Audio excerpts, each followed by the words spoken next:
কেলছিয়ামৰ কমি হ'লে আমাৰ শৰীৰটোত কেনেকুৱা ধৰণৰ প্ৰব্লেম হ'ব পাৰে হয়তো আমি সকলোৱে জানো। তাৰ উপৰিও কেলছিয়াম, মেগনেছিয়াম, জিংক এই গোটেইবোৰ বস্তু আমাৰ শৰীৰত খুব বেছি দৰকাৰী। এইবোৰ বস্তু যেতিয়া আমাৰ শৰীৰত কমি হ'ব, আমাৰ শৰীৰটো এফালৰ পৰা বেয়া হ'বলৈ ধৰিব, এফালৰ পৰা আমাৰ হাড়বোৰ কমজোৰ হ'বলৈ ধৰিব। আমাৰ প্ৰতিটো বস্তু, আমাৰ চকু, আমাৰ চুলি, আমাৰ ছাল, সকলো বস্তু আমাৰ লাহে লাহে ডেমেজ হ'বলৈ ধৰিব। আৰু এইবোৰ হয় আমাৰ বয়স বঢ়াৰ লগে লগে আৰু এই প্ৰব্লেমবোৰ বেছি হ'বলৈ ধৰে। আজি আমি জানো আহক গোটেইবোৰ ভিটামিনছ আৰু মিনাৰেলছ আমি ক'ৰ পৰা পাম, কিকেইটা আহাৰৰ পৰা পাম, যিকেইটা আহাৰ নেকি আমাৰ ঘৰতে প্ৰায় থাকে। ইয়াৰ আগতেও মই এটা ভিডিঅ' দিছিলোঁ বাদাম আৰু কিচমিচ কেনেকৈ খাব লাগে আৰু তাৰ বেনিফিট কিমান। আপোনালোকে বহুতেই এই ভিডিঅ'টো চাইছে, আৰু যিসকলে চোৱা নাই এই ভিডিঅ'টো চেনেলত আছে মোৰ, এই ভিডিঅ'টো আপোনালোকে চাই ল'ব পাৰে।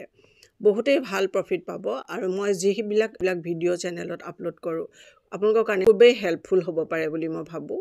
তেনেকুৱা ধৰণৰ কণ্টেণ্ট মোৰ চেনেলত পাই থাকিব। আজি আমি জানো আহক এই গোটেইবোৰ বস্তু কমি হ'লে আমি কি কি আহাৰ খাব লাগিব, কেনেকৈ আৰু কিমান পৰিমাণত খাব লাগিব, গোটেইবোৰ কথা ভালকৈ বুজি লৈ সেইমতে ফ'ল' কৰিব। 1 নম্বৰ আহাৰটো জানো আহক আমি বাদাম। এতিয়া বাদাম বুলি কওঁতে আপোনালোকৰ বহুত প্ৰশ্ন আহিব, কি বাদাম? মই এলমণ্ড বাদামটোৰ কথা ইয়াত কোৱা নাই, যিটো চিম্পল বাদাম, যিটো মাৰ্কেটত জেনেৰেলি পোৱা যায়। ৰঙা হ'ব পাৰে, বগা হ'ব পাৰে, লাইট পিংক কালাৰ এটা পোৱা যায়, সেইটো হ'ব পাৰে, যিকোনো হ'ব পাৰে, মুঠতে নৰ্মেল বাদামটো। সেই বাদামটো কেলছিয়াম আৰু প্ৰটিনেৰে ভৰপূৰ। আমি হয়তো বহুতেই ভাবোঁ কেলছিয়ামৰ কাৰণে আমি গাখীৰহে খাব লাগে। 100 গ্ৰাম গাখীৰত 125 mg কেলছিয়াম থাকে, আৰু 100 গ্ৰাম বাদামত 250 mg কেলছিয়াম থাকে। এতিয়া আপোনালোকে ভাবক আপোনালোকে কোনটো বেছি প্ৰিফাৰ কৰিব। নেচাৰেল বাদামটো আপোনালোকে প্ৰিফাৰ কৰিব, বিভিন্ন ধৰণৰ বস্তু মিহলোৱা নকল গাখীৰটো আপোনালোকে প্ৰিফাৰ কৰিব। সেইটো কথা মই আপোনালোকৰ ওপৰত এৰিলোঁ। বাদামক কিয় ছুপাৰফুড বুলি কোৱা হয় বা ক'ব লাগে? বাদামত কেলছিয়াম, হেল্ডি ফেট, প্ৰটিন এইবোৰ আছে, যিবোৰ আমাৰ হাড়ৰ কাৰণে আৰু মাছলৰ কাৰণে, মাংসপেশীৰ কাৰণে বহুত বেছি জৰুৰী। প্ৰটিন কম হ'লে শৰীৰত আপোনাৰ মাংসপেশীৰ লগতে হাড়বোৰ উইক হয়।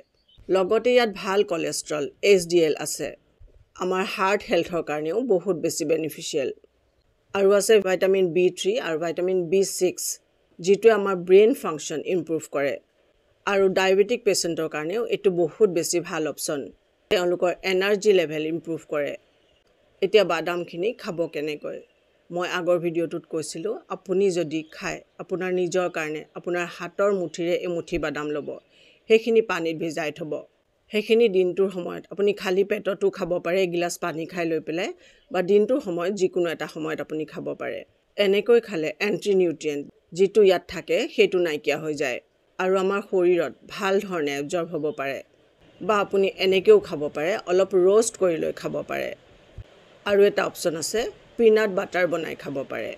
এতিয়া 2nd নম্বৰ ফুডটোলৈ আহোঁ, সেইটো হৈছে চিয়া চিডছ। চিয়া চিডছ গাখীৰতকৈ বহুত বেটাৰ। ইয়াত আপুনি গাখীৰতকৈ 5 গুণ বেছি কেলছিয়াম পাব।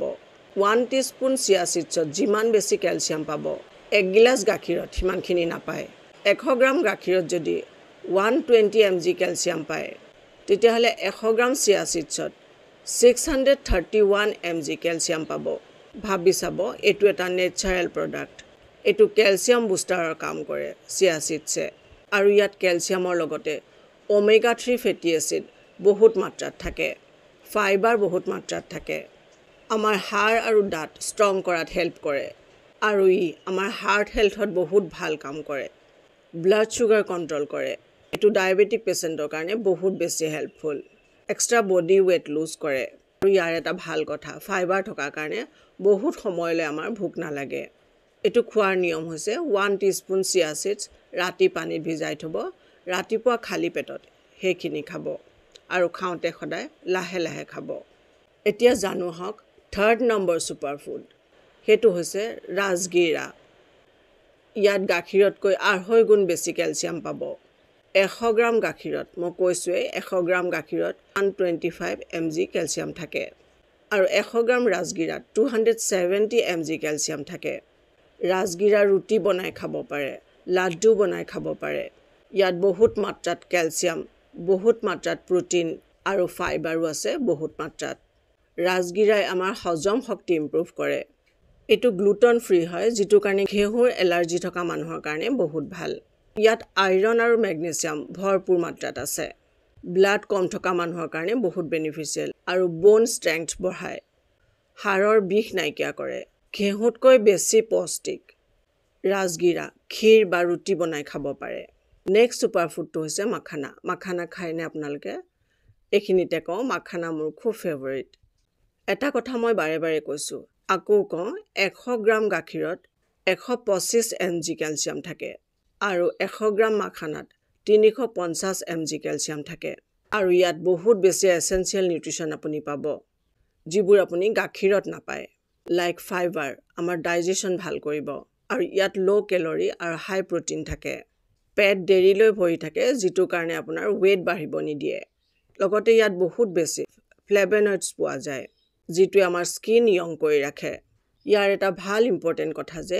ইয়াৰ নেচাৰ ঠাণ্ডা সেই কাৰণে সকলো সিজনত এটো খাব পাৰে লাইট रोस्ट কৰি খাব পাৰে গাখীৰৰ লগত ক্ষীৰ বনাই খাব পাৰে ক্ষীৰ বনাওতে গুটাই গুটাই নবনাব অলপ ক্ৰাশ কৰি লব এইটো সেই সকল কাপলৰ কাৰণে বহুত বেছি বেনিফিচিয়েল যিসকলে ফ্যামিলি প্ল্যানিং কৰিব বিচাৰি আছে কিন্তু তেওঁলোক সাকসেস হোৱা নাই তেওঁলোকে মাখানাটো খাব পাৰে আৰু গাখীৰটো বহুত মানুহৰ হজম নহয় লেক্টোজ ইনটলাৰেন্স যেটো আজিকালি বহুত মানুহৰ এই প্ৰবলেম থকা দেখা যায় কিন্তু মাখানা সকলোৱে খাব পাৰে সকলোৱে সুট হয় লগতে গাখীৰৰ নেচাৰ এসিডিক হয় লগতে এই ফুড অ্যালকালাইন নেচাৰৰ হয় হেতু কাৰণে ক্যালসিয়াম হাড়ত খুব ভালকৈ এবজৰ্ব হ'ব পাৰে ইয়াৰ উপৰিও গাখীৰত হৰমোনছ আৰু বেয়া বস্তু মিহলোৱাৰ ভয়টো থাকে আৰু এই নেচাৰেল ফুড পুৰা পিওৰ আৰু 100% সেফ গাখীৰত মিহলোৱা বেয়া বস্তু আৰু হৰমোনৰ কাৰণে আজিকালি 7-8 বছৰৰ ছোৱালীৰো পিৰিয়ড ষ্টাৰ্ট হৈ যোৱা দেখা যায়